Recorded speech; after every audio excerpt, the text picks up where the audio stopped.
नमस्कार, आप देख रहे हैं जन उत्तराखंड और मैं हूं आपके साथ भानु दीक्षित। सबसे पहले नजर हेडलाइंस पर।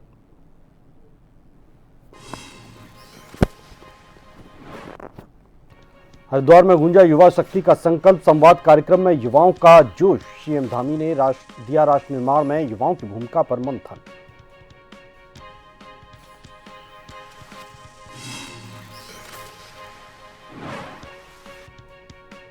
खटीमा दौरे पर CM Dhami Lohia head camp कार्यालय में जनता मिलन कार्यक्रम में क्षेत्रवासियों से की मुलाकात।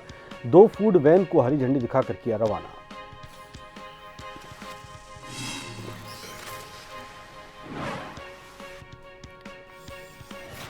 देहरादून डीएम ने की जिला चिकित्सालय की व्यवस्थाओं की समीक्षा। घटते राजस्व पर जताई चिंता। वर्षवार बजट और खर्च का मांगा विश्लेषण। कई प्रस्तावों पर चर्चा।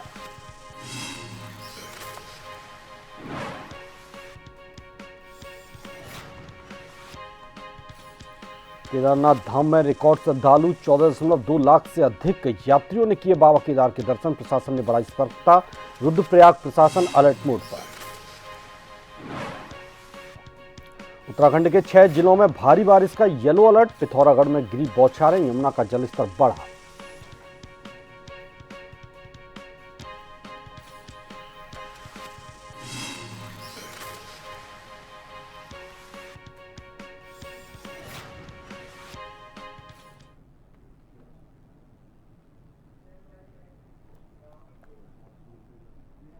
खबर विस्तार से। हरिद्वार में आयोजित युवा शक्ति संवाद कार्यक्रम में सीएम धामी ने युवाओं से संवाद किया। कार्यक्रम में विकसित भारत के निर्माण में युवाओं की भूमिका, नेतृत्व क्षमता, नवाचार और राष्ट्र सेवा जैसे विषयों पर विस्तार से चर्चा की गई। वक्ताओं ने युवाओं से देश के विकास में सक्रिय भागीदारी निभाने का आह्वान किया और उन्हें आत्मनिर्भर एवं विकसित भारत के निर्माण का प्रमुख आधार बताया।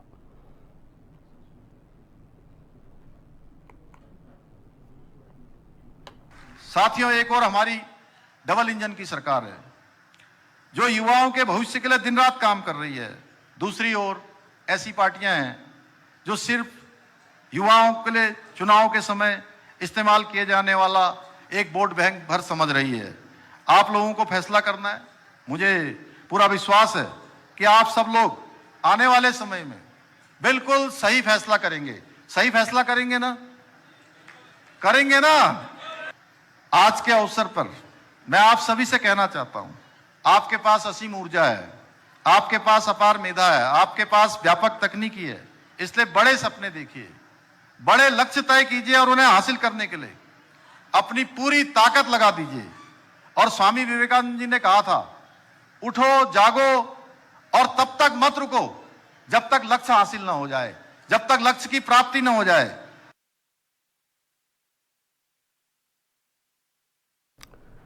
सीएम धामी अपने खटीमा दौरे के दौरान लोहिया हेड स्थित कैंप कार्यालय पहुंचे, जहां आयोजित जनता मिलन कार्यक्रम में उन्होंने क्षेत्रवासियों से मुलाकात कर उनकी समस्याएं सुनी।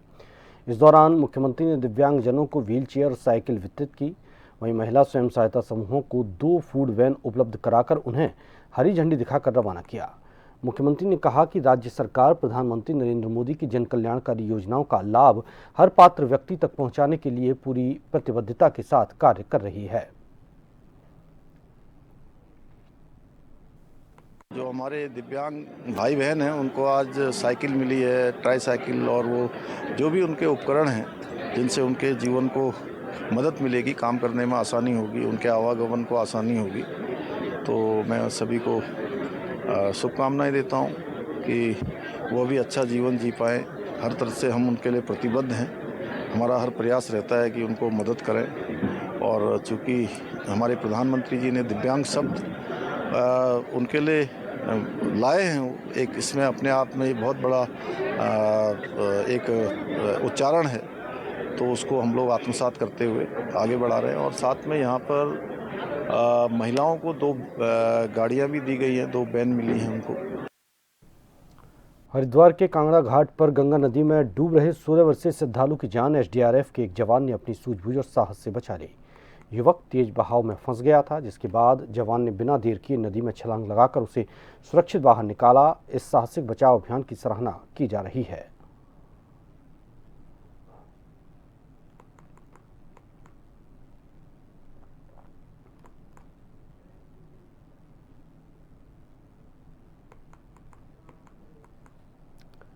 विकासनगर विधानसभा क्षेत्र के नवाबगढ़ स्थित शिव मंदिर परिसर में शनिवार को राज्य वित्त योजना के तहत निर्मित टीन शेड का उद्घाटन किया गया।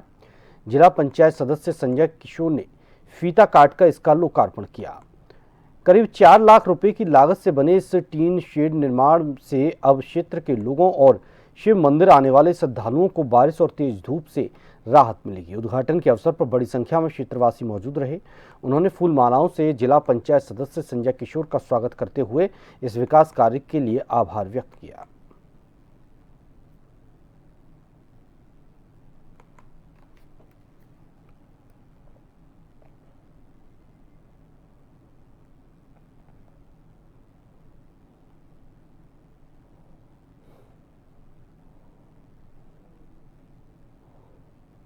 निश्चित रूप से नवाबगढ़ जिला पंचायत के लोगों ने, माताओं बहनों ने, नौजवान साथियों ने स्नेह प्यार देकर मुझे जिला पंचायत जिताकर सदस्य बनाने का काम किया। मैं लगातार जिला पंचायत क्षेत्र में जिला पंचायत के द्वारा कार्य किए जा रहे हैं। तो कल जब 1 साल पूरा हो गया तो हमारे वरिष्ठ जनों ने कहा कि आपने टीन शेड भी बनवाया है और आपका जो है आप वहाँ पे आकर सब लोगों से मुलाकात करेंगे और 1 साल पूरे होने की बधाई भी दी। वहाँ टीन शेड का यहाँ पर मंदिर के इस प्रांगण में उद्घाटन किया है, जहाँ पर सभी लोग उपस्थित हुए हैं। मेरी कोशिश है कि जिला पंचायत के पूरे क्षेत्र में भीमावाला, वाटरटेल, चिरंजीपुर और नवाबगढ़, डाकपत्थर, जीवनगढ़, हर जगह जिला पंचायत से जो भी कार्य जरूरत के होंगे, विकास के कार्य होंगे, वो लगातार किए जाएंगे। साल स्थित HD डिग्री कॉलेज में बेटी बचाओ बेटी पढ़ाओ अभियान के तहत शक्ति संवाद संवेदीकरण कार्यशाला का आयोजन किया गया। कार्यक्रम का शुभारंभ मुख्य अतिथि ब्लॉक प्रमुख डॉक्टर हरीश सिंह बिष्ट और जिला पंचायत सदस्य विपिन सिंह जंतवाल ने दीप प्रज्वलित कर किया। इस दौरान छात्राओं ने रंगारंग सांस्कृतिक कार्यक्रम भी प्रस्तुत किए। मुख्य अतिथि डॉक्टर हरीश सिंह बिष्ट ने कहा कि बेटियों को सशक्त बनाने के लिए गुणवत्तापूर्ण शिक्षा और सकारात्मक वातावरण अत्यंत आवश्यक है। उन्होंने बताया कि इस कार्यक्रम का मुख्य उद्देश्य किशोरियों को उनके अधिकारों, स्वास्थ्य एवं सुरक्षा और बाल विवाह निषेध जैसे कानूनों के प्रति जागरूक करना था। देखिए, आज बाल विकास विभाग के तत्वाधान में एक कार्यक्रम आयोजित किया गया है, जिसमें जो हमारे नए बच्चे हैं, जो हमारे जो खासतौर से बालिकाएं हैं इस विद्यालय की, उनके लिए यहाँ पर एक रोजगार के कैसे अवसर हों, बहुत सी चीज़ें उनको सीखने को यहाँ पर मिलेगी। जिसमें पुलिस विभाग है, सेवा योजना कार्यालय है, जो आपका अन्य विभाग हैं, मतलब हर तरह से किस तरह से अपनी ज़िंदगी में क्या क्या उनको मुसीबतें आएंगी, क्या क्या वो कर सकते हैं। तो इसके संदर्भ में एक अच्छा कार्यक्रम यहाँ पर किया गया है। मैं समझता हूँ कि जिस प्रकार से आज एक एक्सपोजर की ज़रूरत बच्चों को होती है, वो एक्सपोजर देने का काम यहाँ पर बाल विकास विभाग के द्वारा किया गया है। और आज सबसे बड़ी बात यह है कि जो हमारा ये युवा है, ये जो गलत दिशा को जा रहा है, उसमें भी जो हम लोग यहाँ पर इनको अपनी बातों से अवगत कराएंगे या मोटिवेट करेंगे कि किस प्रकार से गलत चीज़ों की ओर करने जाना चाहिए। और इसके साथ साथ जो समाज में अनेक बुराइयां हैं, उनके खिलाफ भी हम लोग उनको किस प्रकार से जागरूक करें, ये सारा कार्यक्रम यहाँ पर चला है। निसंदेह इस योजना का बहुत ज़्यादा फायदा ये लोग उठाएंगे। इसके लिए मैं धन्यवाद देता हूँ बाल विकास विभाग को और SOS डिग्री कॉलेज को, जिनके द्वारा यहाँ पर ये आयोजन किया गया। अल्मोड़ा जिले के सल्ट विकासखंड स्थित राजकीय इंटर कॉलेज मनीला में बहुउद्देशीय शिविर का आयोजन किया गया। जिलाधिकारी अंशुल सिंह की मौजूदगी में आयोजित इस शिविर में विभिन्न विभागों ने स्टॉल लगाकर ग्रामीणों की समस्याएं सुनी और कई शिकायतों का मौके पर ही निस्तारण किया। शिविर में लोगों को सरकारी योजनाओं की जानकारी देने के साथ ही आधार कार्ड, चिकित्सा प्रमाण पत्र सहित अन्य जरूरी सेवाएं भी उपलब्ध कराई गईं।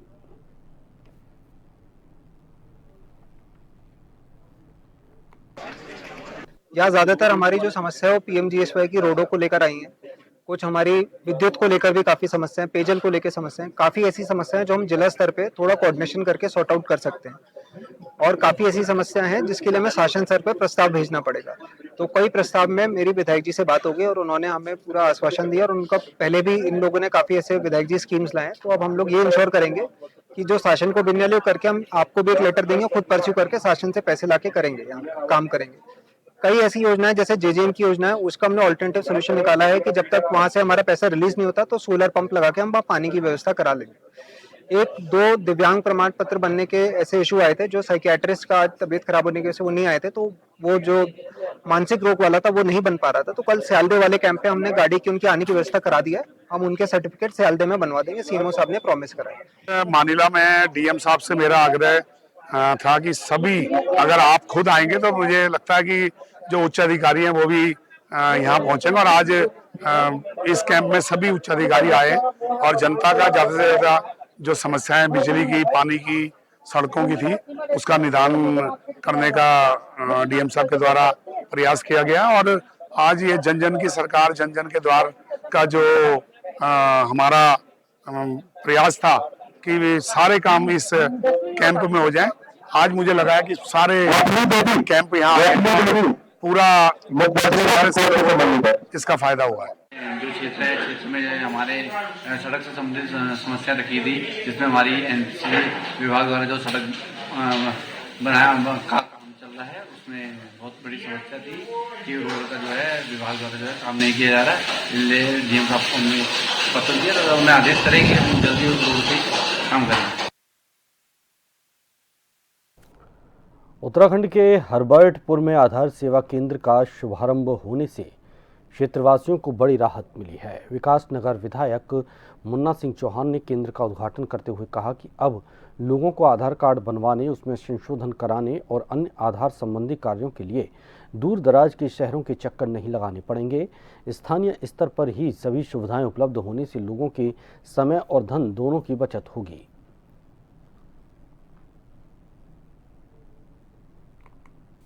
ये इतना सुविधाजनक जगह है। मैं कोऑपरेटिव सोसाइटी के संचालक मंडल का और आदरणीय जितेंद्र कुमार रिंकू जी, उपाध्यक्ष जी का बहुत बहुत आभार प्रकट करता हूं।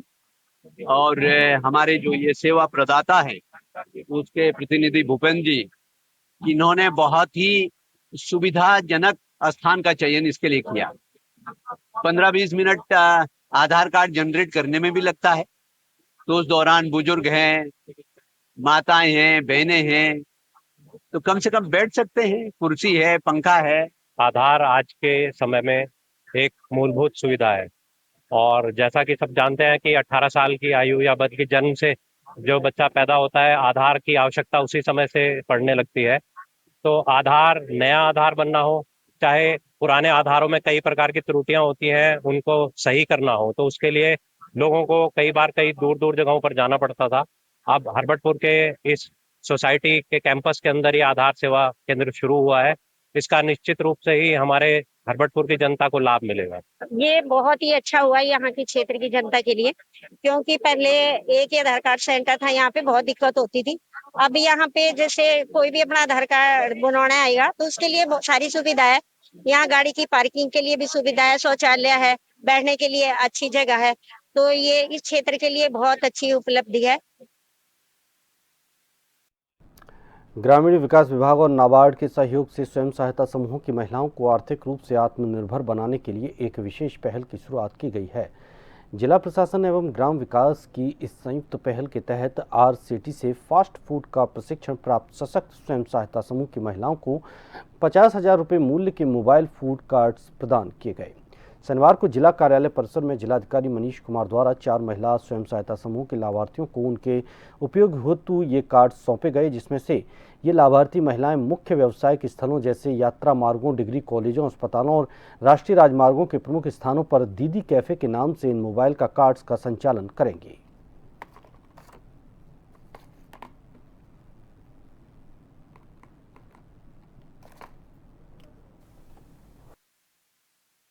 देखिए, जैसा आप विदित है, माननीय मुख्यमंत्री जी के द्वारा महिला उत्थान और महिला सशक्तिकरण पे कई सारे कार्यक्रम चलाए जा रहे हैं।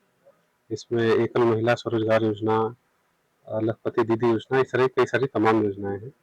इन्हीं को जो है धरातल पे उतारने के लिए, धरातलीय अमली जामा पहनाने के लिए और महिलाओं को आर्थिक रूप से संबल प्रदान करने के लिए ये जो कार्यक्रम है नाबार्ड के द्वारा वित्त पोषित है।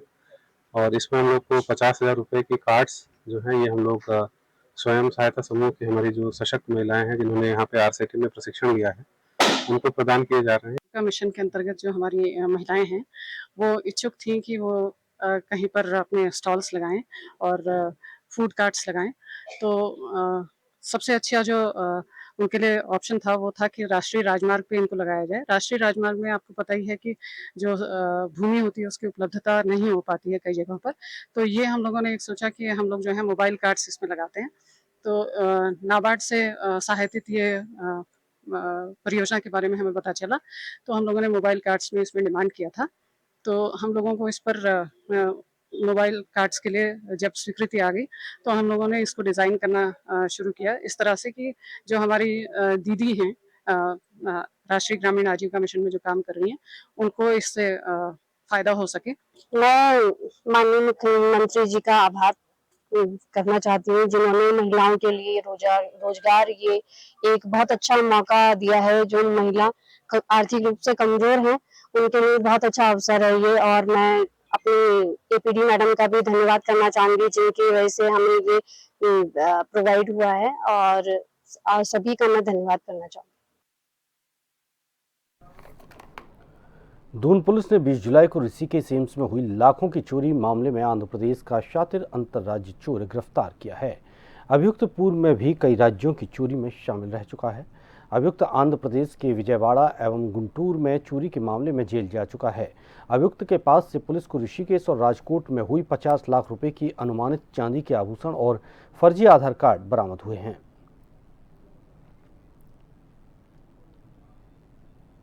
18 जुलाई 2026 को व्यक्ति ऋषिकेश में आया था जो ऋषिकेश बस स्टैंड में रुका था।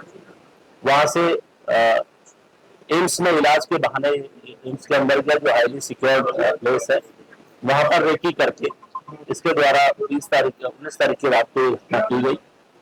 और जो इसके जो वादी हैं रविंद्र तिवारी पुत्र संतोष कुमार जो एम्स ऋषिकेश में ही कार्यरत हैं और वहां पर जो आवासीय परिसर है वहां पर वो रहते हैं।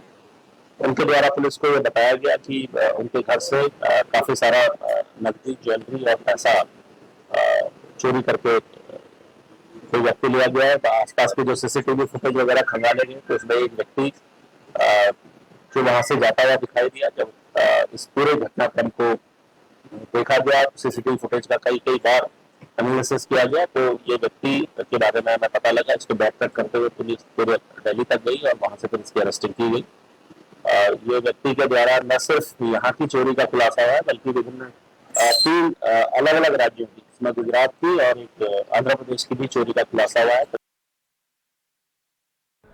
दहेज हत्या के एक संवेदनशील मामले में देहरादून पुलिस ने त्वरित कार्रवाई करते हुए मृतका के पति और ननद को गिरफ्तार कर लिया है। मामले की गंभीरता को देखते हुए वरिष्ठ पुलिस अधीक्षक देहरादून के निर्देश पर क्षेत्राधिकारी डोईवाला वंदना वर्मा के नेतृत्व में गठित विशेष टीम ने साक्ष्य जुटाकर दोनों आरोपियों को सलाखों के पीछे पहुंचाया। पुलिस के अनुसार 29 जुलाई 2026 को पौड़ी गढ़वाल के श्रीकोट निवासी सीमा कंडारी ने कोतवाली डोईवाला में तहरीर देकर आरोप लगाया कि उनकी पुत्री सृष्टि कंडारी को शादी के बाद से लगातार दहेज की मांग को लेकर प्रताड़ित किया जा रहा था।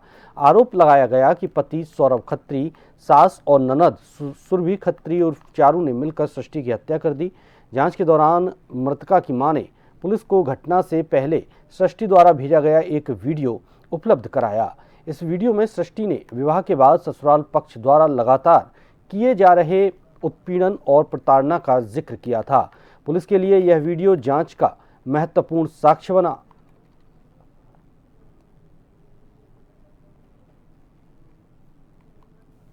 जनपद देहरादून में एक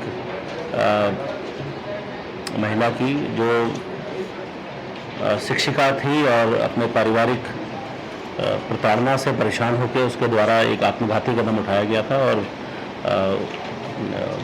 जिसका वीडियो उसने एक मीडिया प्लेटफॉर्म पर अपलोड भी किया था। उसको लेके तरह तरह के समस्त देश से प्रतिक्रियाएं भी आई थी और निश्चित तौर पर उत्तराखंड में काफ़ी लोगों का इस पर रिएक्शन था। इस मामले की गंभीरता को तत्काल देखते हुए इसमें अभियोग पंजीकृत करते हुए एसपी ग्रामीण और सीओ की टीम द्वारा सभी जो जरूरी साक्ष्य थे उनको एकत्रित करते हुए 2 अभियुक्तों की इसमें अरेस्टिंग की गई है, जिसमें एक उसका जो हस्बैंड है जैसा मैंने आपको बताया उसकी अरेस्टिंग की गई है और एक जो उसकी ननद है उसकी अरेस्टिंग की गई है।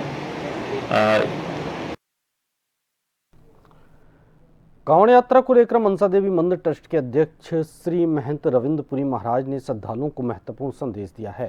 उन्होंने कांवड़ियों से आस्था के साथ साथ स्वास्थ्य, अनुशासन और नशा मुक्त यात्रा का पालन करने की अपील की। हरिद्वार में मीडिया से बातचीत करते हुए महंत रविंद्रपुरी महाराज ने कहा कि उत्तराखंड देवभूमि है और सावन के महीने में हरिद्वार भगवान शिव का धाम बन जाता है।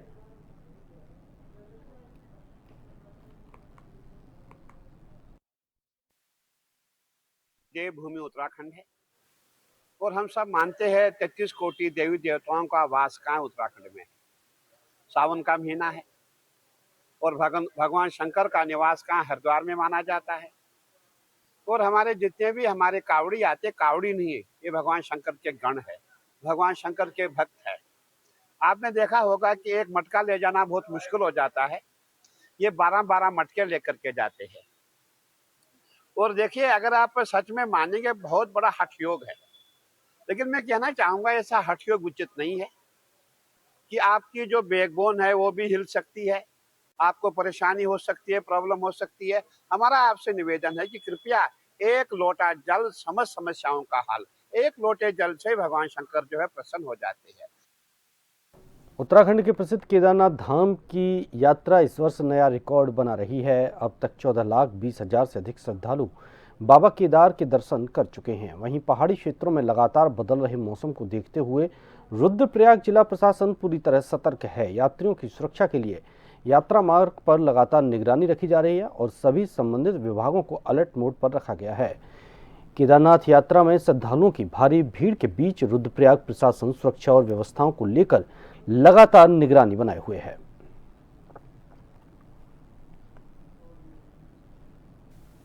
मुझे 14,20,000 के आसपास लोगों ने दर्शन कर लिए हैं। तीर्थयात्रियों की संख्या में गिरावट है क्योंकि इस वक्त बारिश का मौसम भी है, हालांकि बारिश के कारण लैंडस्लाइड काफी बढ़ गए हैं और उसके कारण कई जगह पर अस्थायी रूप से सड़क बंद हो जाती है, तो फिर यात्रा को रुकना भी पड़ता है। ऐसी परिस्थिति में मैं तीर्थयात्रियों को से अनुरोध भी करूंगा कि वो सुरक्षित यात्रा करें और प्रशासन पूरी तरीके से उनके साथ है, उनकी जो सुरक्षा है वो हमारी प्राथमिकता है।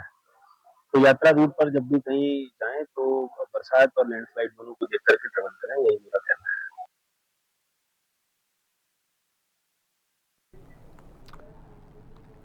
तो वहीं बता दें कि उत्तराखंड में बारिश का येलो अलर्ट जारी किया गया है। उत्तराखंड के 6 जिलों में आज भारी बारिश का येलो अलर्ट जारी किया गया है। इसमें देहरादून, पौड़ी, उत्तरकाशी, पिथौरागढ़, नैनीताल और चंपावत शामिल हैं। उत्तरकाशी के बड़कोट स्थित यमुनोत्री धाम के मुख्य पड़ाव सियानचट्टी में यमुना नदी का जलस्तर लगातार बढ़ गया है, जबकि रुद्रप्रयाग में अलकनंदा और मंदाकिनी नदियां खतरे के निशान के ऊपर बह रही हैं। पिथौरागढ़ में सोमवार सुबह बारिश हुई। इधर केदारनाथ धाम पैदल मार्ग सुरक्षित होने के बाद श्रद्धालुओं को सुबह से सोनप्रयाग से धाम के लिए रवाना किया जा रहा है।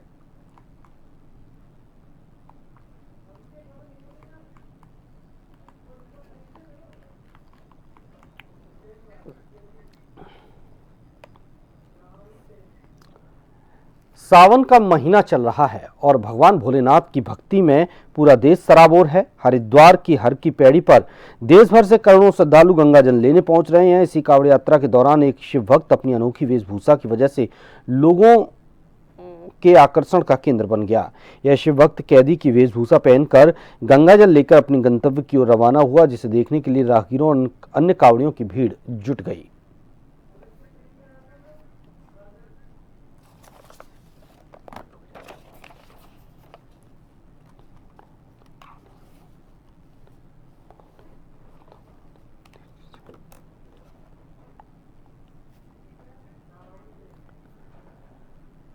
देशभक्ति की भावना जन जन तक पहुंचाने और तिरंगे के प्रति युवाओं में जागरूकता बढ़ाने के उद्देश्य से भारतीय जनता पार्टी ने हर घर तिरंगा अभियान को लेकर प्रदेश स्तरीय कार्यशाला का आयोजन किया। राजधानी लखनऊ के विश्वेश्वरैया प्रेक्षागृह में आयोजित इस कार्यशाला में पार्टी पदाधिकारियों ने अभियान की रूपरेखा साझा की और इसे जन आंदोलन बनाने का आह्वान किया। कार्यशाला में भारतीय जनता पार्टी के प्रदेश अध्यक्ष एवं केंद्रीय वित्त राज्य मंत्री मुख्य रूप से मौजूद रहे। उनके साथ भाजपा लखनऊ महानगर अध्यक्ष और भारतीय जनता युवा मोर्चा के महानगर अध्यक्ष बड़ी संख्या में पार्टी पदाधिकारी और कार्यकर्ता उपस्थित रहे। कार्यशाला में भारतीय जनता पार्टी के प्रदेश अध्यक्ष एवं केंद्रीय वित्त राज्य मंत्री भी मौजूद रहे हैं।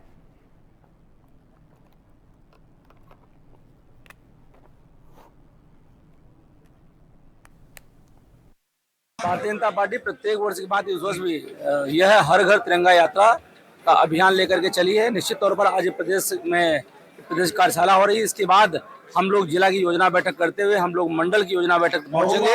उसके बाद ये वार्ड सा पिछले वर्ष से अधिक भव्य ये तिरंगा यात्रा निकलने वाली है। हम सभी लोग इसमें लग करके हर घर तिरंगा अभियान के निमित्त हर घर में तिरंगा लगाएंगे और वार्ड स्तर से लेकर मंडल स्तर से लेकर के जिला स्तर तक हम लोग तिरंगा यात्रा को भव्य रूप बनाएंगे। तिरंगा तो वैसे भी किसी गले में पड़ जाए, कहीं दिख जाए तो राष्ट्रभक्ति अपने आप दिखने लगती है।